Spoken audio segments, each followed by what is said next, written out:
할렐루야. 네, 수요예배에 나오신 모든 성도님들을 주님의 이름으로 환영하고 축복합니다. 네, 오늘은 주님을 닮는 것이라는 제목으로 하나님의 은혜를 함께 나누고자 합니다. 케냐의 암보셀리 국립공원이라는 곳이 있는데요. 그곳에서 그 여러 가지 동물들이 있습니다. 그 동물들 중에 무려 15년 이상이나 그 공원에서 왕으로 지낸 동물이 있었습니다. 과연 누굴까요? 네, 우리가 익히 알고 있던 동물의 왕이죠. 동물의 왕이라고 부르는 사자인데요. 이 사자의 평균 수명은 대략 20년 정도라고 합니다. 그런데 이 국립공원에 있는 사자는 자신의 영역 가운데서 15년 이상을 왕의 자리를 맡고 있었던 것입니다. 그 사자는 루키토라는 이름을 가졌습니다. 이렇게 사자가 15년 이상을 왕의 자리에 서는 것은 매우 드문 케이스라고 하는데요. 그러나 이 루키토는 이 드문 케이스, 낮은 확률을 뚫고 오랫동안 동물의 왕이 되었던 것이죠. 그럼 궁금한 것이 있습니다. 과연 15년 이상 왕으로 군림한 이 루키토의 모습은 과연 어떠할까요? 얼마나 크고 강하게 생겼으면 다른 사자들이 덤벼도 오랫동안 그 왕의 자리를 차지하고 지켜낼 수 있었을까요? 우리 다 함께 루키토의 모습을 보시겠습니다. 네, 생각했던 모습과 다르게 보여지십니까? 딱 보면 힘있고 강한 갈기가 있을 것 같은 이 일반 수컷 사자들과는 다르게 15년 이상 왕의 자리를 지킨 모습은 생각보다 처절한 모습이었습니다. 루키토는 지금까지 수많은 사자들이나 다른 동물들로부터 그 자리를 지켜내기 위해 힘써왔다라는 것을 그 얼굴에 있는 상처나 흉터들을 통해 우리는 알 수 있죠.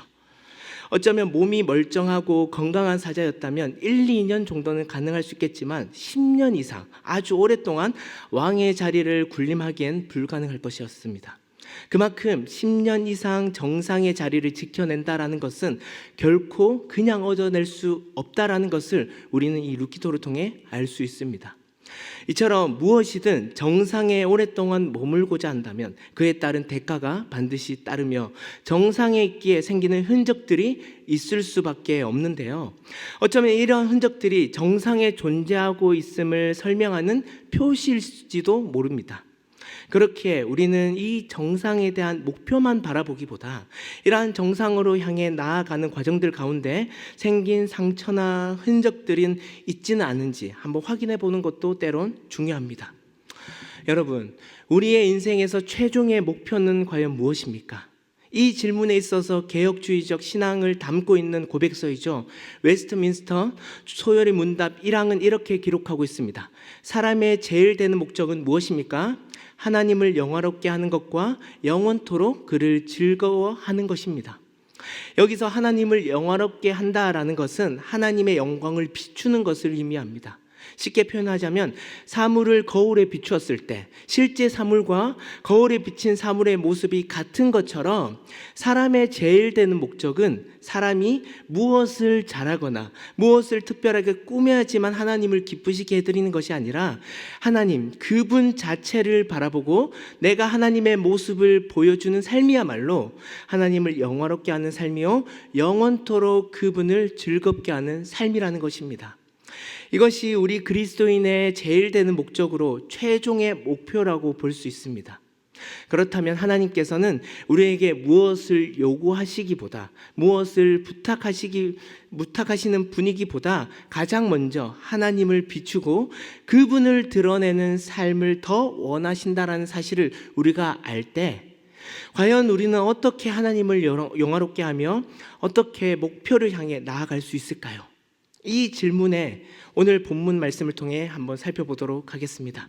오늘 말씀은 주님께서 12제자를 택하시고 그들과 함께 내려와 평지에서 많은 무리들과 제자들에게 말씀을 전하였다라고 해서 평지설교라고 일종 부르고 있습니다. 그 평지설교 가운데 오늘 본문 말씀은 결론 부분에 속해져 있습니다. 결론 부분에선 제자가 걸어가야 할 길에 관하여 말씀하고 있는데요. 참된 제자는 이렇게 행해야 한다라는 행함에 관하여 말씀하고 있습니다. 그 행함은 마치 열매 맺는 나무로 설명하고 있습니다.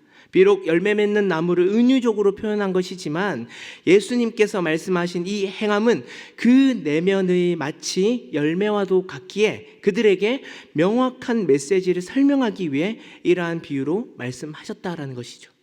그렇다면 예수님께서 무엇을 말씀하시기 위해 가장 먼저 열매 맺는 나무를 비유로 말씀하셨을까요? 이와 관련하여 본문 44절 말씀을 우리 함께 읽도록 하겠습니다. 나무는 각각 그 열매로 아나니 가시나무에서 무화과를 또는 찔레에서 포도를 따지 못하느니라. 나무를 알 수 있는 방법은 무엇입니까? 그 나무에서 나오는 열매를 통해 알 수 있다라는 것입니다. 가시나무에서 결코 무화과 나무가 나오지 않으며 사과나무에서 절대 포도 열매가 나오지 않는 것처럼 주님은 사람을 나무와 열매로 비유했을 때 마음과 말이 불일치할 수 없다라는 것이죠. 선한 사람은 그 사람의 마음이 선으로 쌓았기에 자연스럽게 선을 내고 그렇지 않으면 결코 선한 모습을 보여줄 수 없다라는 것입니다. 그러나 변수가 있을 수 있어요. 마음은 선하지 않는데 말로만은 선하게 대할 때 과연 그 사람의 말을 통해 제대로 알 수 있을까요? 정확히 알지 못한다라는 것입니다. 그러나 주님은 이러한 그들의 마음도 다 아시고 진정한 제자가 되기 위해선 이러한 변수조차도 용납하지 않아야 된다라는 것을 지금 강조하고 있습니다. 그것이 바로 행함입니다. 46절 말씀을 보시면 너희는 나를 주여 주여 하면서도 어찌하여 내가 말하는 것을 행하지 아니하느냐라고 말씀하고 있죠. 마음은 선을 향하고 있는지 악을 향하고 있는지 말을 통해서는 제대로 알 수 없지만 그 사람의 행함을 통해선 그 사람의 열매를 확인할 수 있다는 것입니다. 특히 우리와 주님과의 관계에 있어서 말로만 가서는 진정한 제자의 삶을 살아갈 수 없다는 것을 뜻하죠. 본문에 너희는 나를 주여 주여라고 부른다라고 했습니다. 여기서 주라는 헬라어 퀴리오스는 아주 높은 사람에게 존경을 표현할 때 쓰는 단어입니다. 그래서 이러한 단어를 쓰는 사람들은 대부분 정말 큰 은혜를 입었거나 오래된 스승과 제자 사이에서 불릴 수 있는 표현이라고 볼 수 있습니다. 그런데 지금 본문 말씀을 보시면 예수님께서 제자들을 대상으로 앞으로 제자가 될 사람들을 대상으로 너희들이 지금 나를 주여 주여라고 부르고 있지만 어떻게 내가 말하는 것을 행하지 않는지 너희가 현재 말하고 있는 그 표현과 그 의미는 지금 주여라고 부르지만 그에 따른 행함은 전혀 주로 여기지 않는다라는 것이죠. 주님은 이러한 제자들의 행동에 있어서 어찌하여 그러하느냐라고 말씀을 하고 있습니다. 그러한 주님은 이들이 말과 행동이 일치되는 것보다 사실은 더 실질적으로 중요하게 보고 계시는 것이 있는데요. 과연 주님께서 무엇을 중요하게 보고 계실까요? 우리는 그것을 크게 세 가지로 나누어 살펴보도록 하겠습니다. 그 첫 번째로 예수님은 주님으로 인정하며 주님께 나아가는 태도를 살펴보십니다. 예수님께서 제자들이 주라는 퀴리오스를 쓰면서도 주님께서 하신 말씀에 대해서는 하지 않는 이 말과 행동의 불일치를 지적하시기보다 그 말씀의 근원인 너희가 진정 나를 주라고 인정하느냐를 짚어주고 있는 것입니다. 이건 나를 주여라고 부르는 그들이 정말 예수님을 주님으로 인정하느냐라는 그들의 마음의 태도를 말씀하고 있다는 것이죠. 그들이 예수님을 주님으로 인정한다면 그저 주님의 말씀을 행하는 것 뿐만이 아니라 정말 나의 주님으로 모시는 그 마음이 내 안에 머물러 있어야 된다는 것을 이 말씀 안에 포함되어 있습니다. 그럼 예수님은 제자들에게 왜 주님으로 인정할 것을 말씀하셨을까요? 본문 6장 전체를 보시면 주님은 제자들 뿐만이 아니라 다양한 사람들을 만났음을 우리는 알 수 있습니다. 안식일 날 주님께서 제자들과 밀 이삭을 함께 잘라 먹었을 때 바리새인들이 나타났습니다. 그들은 예수님께 찾아와 왜 안식일 날 해서는 안 될 일을 하고 있는지 항의했죠.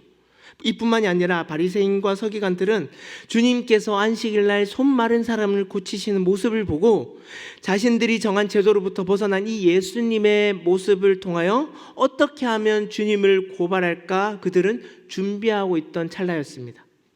이렇게 예수님 주변에는 안식일 제도를 통해 그 사람의 선함과 악함을 파악하고 규제하는 제도가 있었지만 주님은 이러한 제도나 그리고 종교 지도자들의 규제들보다 더 중요하게 여기시는 내용은 예수님이 그토록 구원을 위해 율법을 지키고 기다려왔던 주님이라는 사실을 전하기 위함이었습니다.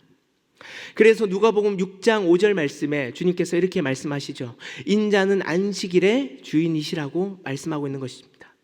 결국 이 모든 제도들이나 관습들이 예수님께서 이 땅에 오심으로 다 성취되셨고 그분을 주님으로 인정하는 것이 진정한 구원의 완성이라는 사실입니다. 지금까지 많은 사람들이 예수님께 나와왔지만 과연 주님을 주님으로 인정하며 나온 사람은 과연 몇 명이나 되었을까요? 오늘 본문을 시점으로 봤을 때 예수님을 주님으로 퀴리오스로 인정하며 나온 사람은 단 2명이었습니다.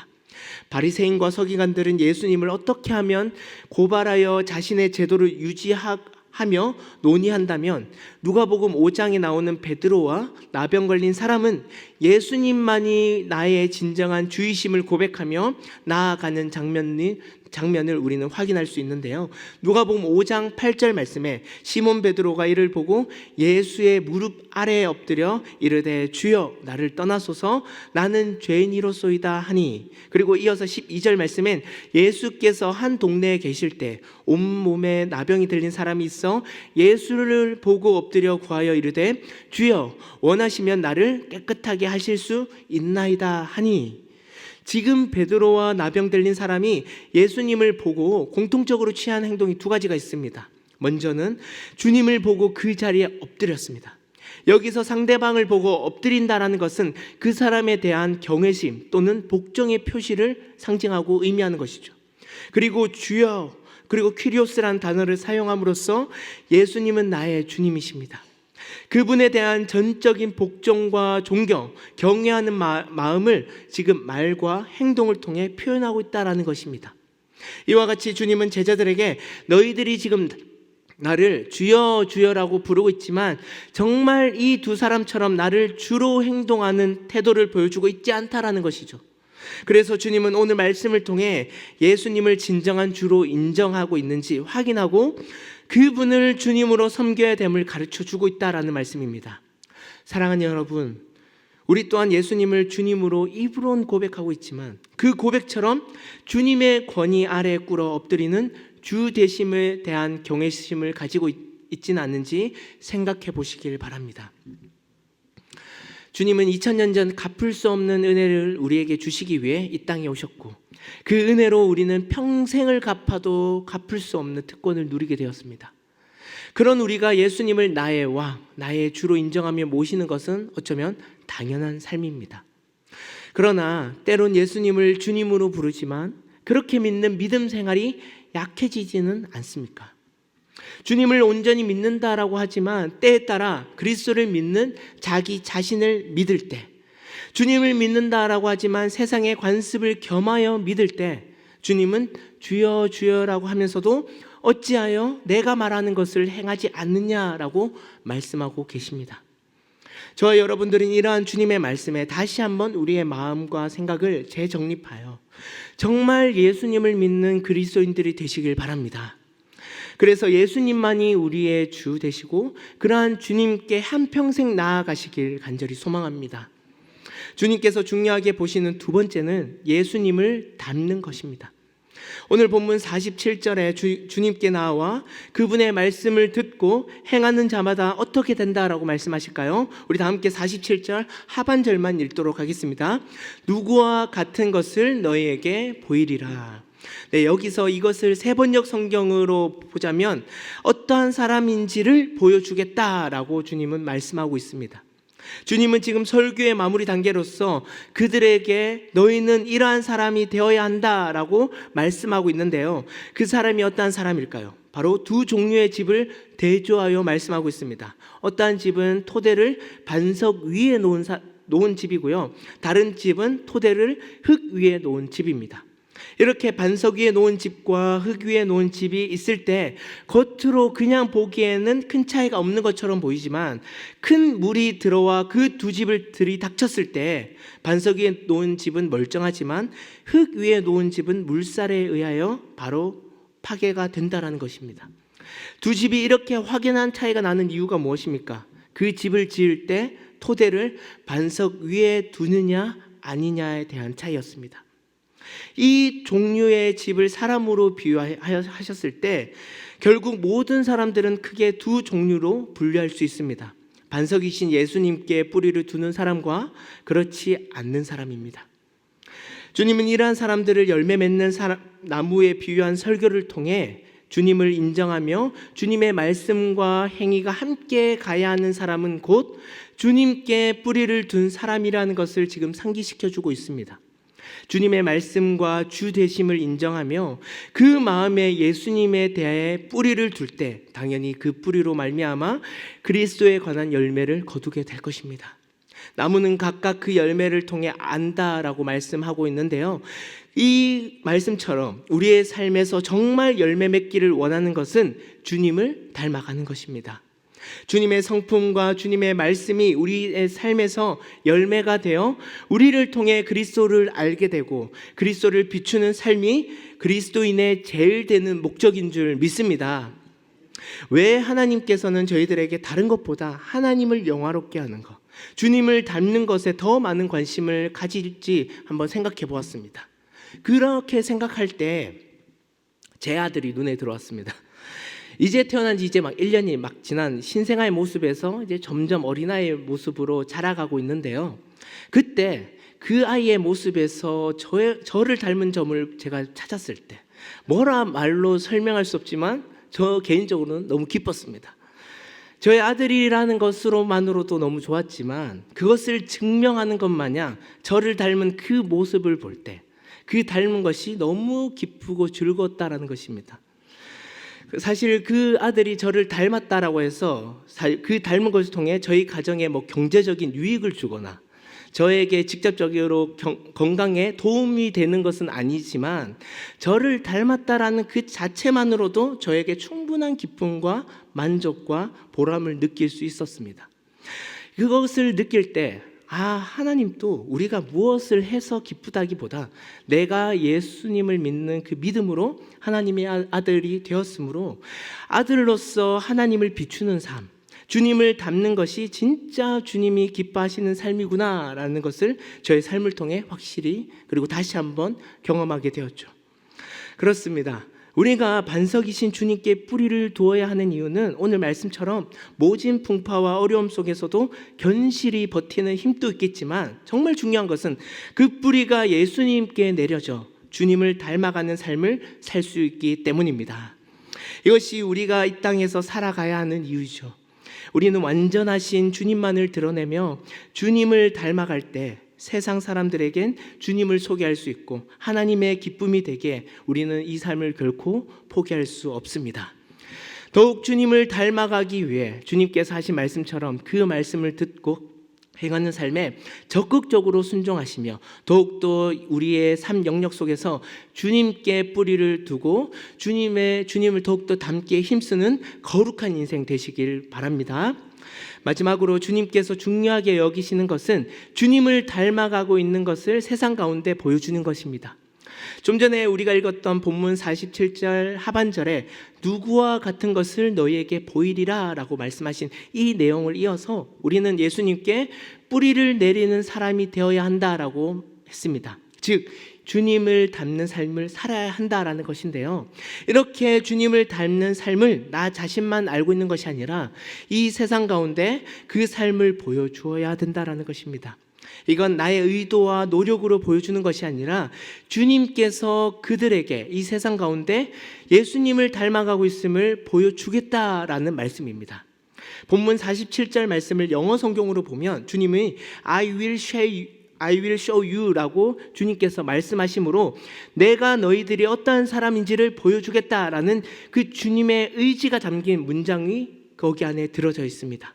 이처럼 주님은 예수님을 닮아가는 저와 여러분들을 보고 세상 가운데 예수님을 비추는 삶을 보여주실 것입니다. 우리는 이러한 주님의 모습을 또 발견해야 된다는 것이죠. 그렇기에 우리가 예수님을 믿는 이 믿음 생활은 세상과 연결되어 있어서 주님을 진짜로 우리가 믿어야 하며 우리의 하루하루 일상 속에서 주님의 마음과 성품들을 닮아가기에 힘쓰고 그러한 모습들을 보여주는 주님을 발견해야 된다는 것입니다. 예수님께서 누가복음 6장 평지 설교를 하신 이유는 주님이 택하신 제자들을 위해서만 설교하지 않으셨습니다. 제자들뿐만이 아니라 수많은 무리들이 지금 예수님의 설교를 듣고 있습니다. 그 중에선 바리새인과 서기관들과 같이 종교 지도자들도 그 자리에 있었겠죠. 주님께서는 주님을 따른 특정한 사람들을 위해 이 말씀을 하신 것이 아니라 온 무리들을 대상으로 예수님의 제자가 되는 길이 무엇인지를 말씀하고 있다는 것입니다. 즉 모든 사람들에게 구원의 길을 허락하셨으며 누구든지 예수님을 따르고 주님을 닮길 원한다면 그렇게 살라고 지금 주님은 권면하고 있는 말씀입니다. 그래서 우리가 예수님을 닮아가는 삶을 보여주는 것은 우리와 같이 주변 사람들에게 진정한 그리스도인의 모습과 태도를 나타냄으로써 그들도 역시 주님을 닮아가는 사람으로 인도하는 방법입니다. 우리를 통해 주변 사람들이 교회 가고 싶은 마음이 들어야 하고 우리를 통해 예수님이 누구신지 알고 싶은 마음이 들어야 된다는 것입니다. 그래서 믿음 생활, 신앙 생활은 문자 그대로 우리의 생활과 연결되어 있습니다. 하나님이신 예수님도 이 땅에 계신 동안 우리에게 믿음의 본을 보여주셨습니다.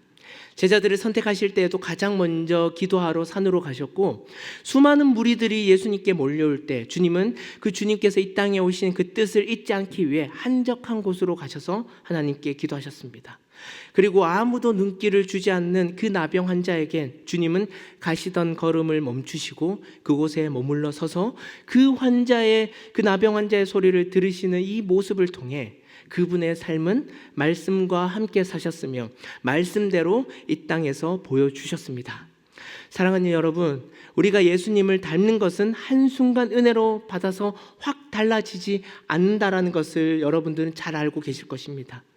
우리가 예수님을 알고 그분을 믿음으로 성령께서 우리를 중생케 하시고 성화의 단계로 거쳐 산다라는 것은 우리가 날마다 사는 이 일상에서 그 신앙이 조금씩 변화되어 성장되어 형성되는 것입니다.